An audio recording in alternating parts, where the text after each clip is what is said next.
pagi anak-anak. Apa kabarnya hari ini? Alhamdulillah. Nah, sebelum kita memulai pembelajaran, Bapak akan absen kalian terlebih dahulu. Apakah di kelas ini ada yang tidak masuk? Bagus. Terima kasih ya anak-anak.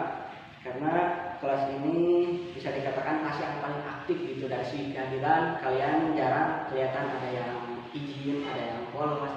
Nah, kalian selalu hadir semua gitu. Nah, yang selanjutnya sebelum kita memulai kegiatan pembelajaran, alangkah baiknya kita memulai dengan doa terlebih dahulu anak-anak. Nah, sebelum pembelajaran dimulai, kita berdoa terlebih dahulu, berdoa dimulai. Berdoa selesai. Nah, anak-anak boleh dibuka bukunya. Nah, pada materi pagi hari ini kita akan membahas terkait teks tanggapan. Coba, apakah anak-anak sudah ada yang mengetahui terkait pengertian dari teks tanggapan? Boleh diungkapkan pendapatnya? Nah, bagus. Nah, pengertian yang anak-anak teman-teman ungkapkan barusan sebetulnya udah sesuai ya anak-anak. Tapi mungkin Bapak akan sedikit memperjelas gitu terkait daripada pengertian teks tanggapan ini. Nah, teks tanggapan itu adalah sebuah teks yang mana ini tuh sebuah penilaian atau reaksi seseorang terhadap suatu kejadian atau peristiwa. Nah, biasanya ini tuh muncul sebagai reaksi ke kekecewaan atau bahkan persetujuan terhadap peristiwa tersebut. Nah, biasanya itu diadakan dengan rasionalisasi yang jelas. Kenapa misalnya harus diadakan dengan rasionalisasi yang jelas? Karena supaya pernyataan atau tanggapan kita itu bisa diterima dengan baik oleh masyarakat. Nah, yang selanjutnya mungkin sebelum saya memberikan tugas kepada kalian, saya akan menjelaskan, Bapak akan menjelaskan terlebih dahulu apa saja unsur-unsur daripada teks tanggapan tersebut. Nah, yang pertama, unsur teks tanggapan itu ada objek yang ditanggapinya. Nah, tentukan terlebih dahulu objek yang akan kita tanggapi. Nah, sebelum kita mengungkapkan mengungkapkan tanggapan kita terhadap suatu objek, pastinya kita juga harus memilih terlebih dahulu. Misalnya peristiwa apa atau kejadian apa yang akan kita tanggapi. Nah, yang selanjutnya pendapat atau sikap penulis. Nah, bagian itu berisi penilaian atau pendapat terkait sesuatu yang telah kita amati. Nah, itu bisa berupa penilaian atau kritik terhadap kejadian yang telah kita amati sebelumnya. Yang selanjutnya ada alasan atau argumen pendukung. Nah, yang itu merupakan bagian penting ya anak-anak. Karena jika kita mengungkapkan suatu tanggapan tanpa didasari argumen pendukung yang kuat gitu, cenderung masyarakat itu tidak akan menerima atau tidak akan mempercayai akan pendapat yang kita kemukakan anak-anak. Nah, maka dari itu ketika kita mengungkapkan sebuah argumen, sebuah tanggapan, hendaknya kita itu didasari dengan alasan atau rasional yang jelas gitu.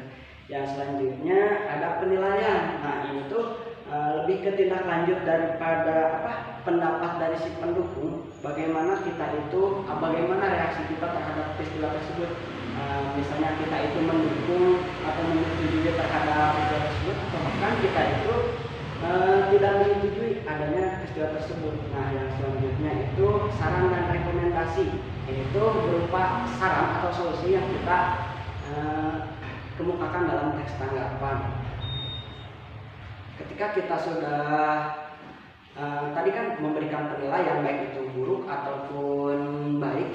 Nah, selanjutnya kita berikan saran atau solusi terhadap peristiwa yang sedang kita tanggapi. Nah, yang selanjutnya, apakah sebelumnya ada yang ingin ditanyakan terlebih dahulu? Baik, kalau tidak ada mungkin lanjut ya ke pembahasan yang selanjutnya. Ada struktur daripada teks tanggapan. Ini juga penting diperhatikan. Ini tuh struktur dan juga tata cara bagaimana kita menyampaikan sebuah tanggapan. Nah, yang pertama ada konteks. Nah, ini tuh berupa pengenalan sebuah peristiwa. Jadi sebelum kita mengungkapkan penilaian atau reaksi kita terhadap suatu peristiwa, kita juga perlu mengemukakan terlebih dahulu latar belakang peristiwanya seperti apa, mungkin kronologi peristiwanya seperti apa. Yang selanjutnya ada deskripsi. Nah, bagian itu menjelaskan peristiwa yang telah kita amati. Ya, selanjutnya ada evaluasi. Nah, bagian yang penilaian tadi yang mana itu berisi penilaian terhadap peristiwa baik itu baik ataupun buruknya. Yang selanjutnya ada penegasan ulang atau mungkin ini tuh bisa kesimpulan serta saran yang tadi. Nah, bagaimana teman-teman? Apakah ada yang ingin ditanyakan terlebih dahulu? Nah, mungkin kan teman-teman sudah mengetahui nih, kalian sudah mengetahui terkait teks tanggapan. Nah, sekarang Bapak akan memberikan tugas kepada kalian. Tugasnya individu ya. Kalian amati terlebih dahulu nih, Bapak ada sebuah berita. Nah,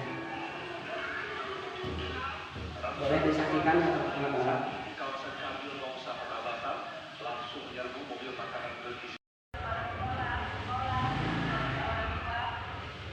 Nah, kan barusan kalian sudah menyaksikan ya anak-anak terkait berita apa barusan itu? Berita MBG. Nah, kalian bisa mengungkapkan tanggapan kalian. Nah, itu tuh tugas ya anak-anak, jangan lupa dikerjakan. Minggu depan Bapak akan periksa hasil kerja kalian. Nah, cukup sekian pembelajaran kita pada pagi hari ini. Semoga pembelajaran tersebut menambah ilmu serta pengetahuan bagi kita semua. Nah, sampai ketemu di minggu depan. Jangan lupa tugasnya dikerjakan. Assalamualaikum warahmatullahi wabarakatuh.